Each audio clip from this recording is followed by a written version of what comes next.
네, 국회 본회의나 청문회에 참석하는 의원들이나 후보자들은 오랜 시간 말을 하기 때문에 물을 꼭 곁에 두고 마시죠. 그런데 어제 환경부 장관이 청문회장에 머그잔을 들고 들어갔다가 국회 규정에 어긋난다고 해서 다시 종이컵으로 바꿨습니다. 그런데 그런 규정이 만들어지게 된 배경에 우리 국회의 흑역사가 있었습니다.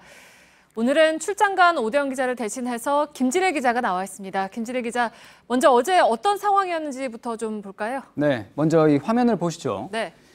김은경 환경부 장관이 머그잔으로 물을 마시고 있습니다. 네. 그런데 이게 오전 모습인데요. 오후에는 머그잔이 아닌 종이컵으로 물을 마시고 있습니다. 네. 본인의 해명을 직접 한번 들어보시죠.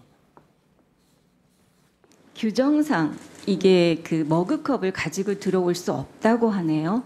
머그컵이 아마 위험이 있어서 안 된다고 해서 저희가 오후에는 위원장님 말씀도 계시고 해서 어쩔 수 없이 종이컵을 다시 쓰게 됐습니다. 네, 그러니까 위험이 있어서 안 된다라고 했다는 건데 누가 그랬다고 하는지 나왔습니까? 예, 저희가 이 홍영표 환경노동위원장과 통화를 해봤는데요. 네. 그런 이야기를 한 적이 없다고 말을 네. 했습니다. 국회 사무처에 확인을 해봤더니 회의 진행에 방해되는 물건으로 판단해서 교체했고 머그잔은 깨질 수 있는 물건이라고 설명을 했습니다. 그러니까 머그잔을 들고 들어가면 안 된다라는 규정 같은 게 있는 겁니까, 그러면? 네, 그런 머그잔이라고 명시가 돼 있지는 않습니다. 네. 국회법 제148조에는 의원은 본회의 또는 위원회 회의장 안에 회의 진행에 방해되는 물건 또는 음식물을 반입하여서는 아니 된다고 돼 있습니다. 네. 그런데 이 머그잔이 이에 해당한다는 겁니다. 저 규칙에는 의원은 이라고 돼 있는데요. 국회 사무처는 국회법 148조의 입법 취지가 회의 진행을 원활히 하기 위한 것이기 때문에 이 대상을 포괄적으로 적용했다고 이야기했습니다. 네, 보면 회의 진행에 방해가 된다라고 했는데 왜 머그잔이 위험하다고 하는 겁니까, 그러면? 네, 이게 과거에 의원들이 물건을 던져서 네. 사람이 다친 적이 있기 때문입니다. 이게 1958년 기사인데요. 제목을 보시죠. 재떨이와 컵이 어지럽게 날아다녔다고 적혀 있습니다. 네. 또 국회에서 또 유혈극이라고도 돼 있습니다. 다음은 1965년 기사인데요. 재떨이는 알루미늄, 명패는 종이, 컵은 플라스틱으로 바꿨다고 돼 있습니다. 어느 때 무슨 일이 일어나더라도 의원들 얼굴에는 상처가 안 나도록 배려했다고 적혀 있습니다. 네, 이게 이제 앞에서 말한 우리의 흑역사라는 건데 예, 맞습니다. 지금 재떨이는 없잖아요. 네, 이 재떨이는 1973년에 네. 금연 조치가 내려지면서 자취를 감췄고요.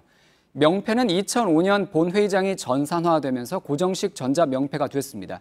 2005년에 지금의 규칙, 방해가 되는 물건이나 음식물을 반입하면 안 된다가 생겼고요. 네, 그러니까 이번에 이제 환경부 장관 같은 경우에는 일회용 종이컵을 사용하는 걸 좀 자제하는 모습을 네, 보여주기 위해서 머그잔을 썼다라고 밝히지 않았습니까? 맞습니다. 네. 이게 좀 금지한 건 과하다, 뭐 이런 지적이 있습니다. 네, 네. 그런 이유 때문에 이 사실 국회법 148조의 반입 금지 품명이 명시가 안 돼 있어서 의원들 사이에서 자주 다툼이 있었습니다. 네. 이 낙하산 인사를 반대하는 뜻으로 달고 온 배지가 국회법 148조 회의 진행 방해하는 물건이냐 아니냐 그 공방이 벌어지기도 했고요. 본회의장에서 농성을 벌이면서 먹는 음식물이 위반이냐 아니냐 논란이 있기도 했습니다.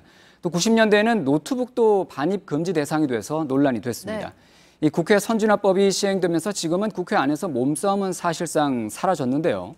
이런 상황에서 머그잔까지 잠재적인 위험 요인으로 보고 금지시킨 건 과했다는 지적이 나옵니다. 네, 그러면 다른 나라들은 어떻습니까? 본회의장이나 청문회 때 들고 들어갈 수가 있습니까? 네, 화면으로 한번 확인을 해보시죠. 이게 미국 의회 모습인데요. 보시는 것처럼 유리잔이 자리에 네. 있습니다. 이게 우리나라처럼 머그잔을 금지하고 종이컵을 쓰는 것과는 다른 모습이죠. 네. 이게 사실 머그잔은 죄가 없습니다. 폭력이 난무한 우리 국회가 낳은 유산인 거죠. 그리고 사실상 사문화된 규정을 고집하면서 우리 국회의 보수성을 그대로 드러냈습니다. 네, 팩트체크 김지래 기자였습니다.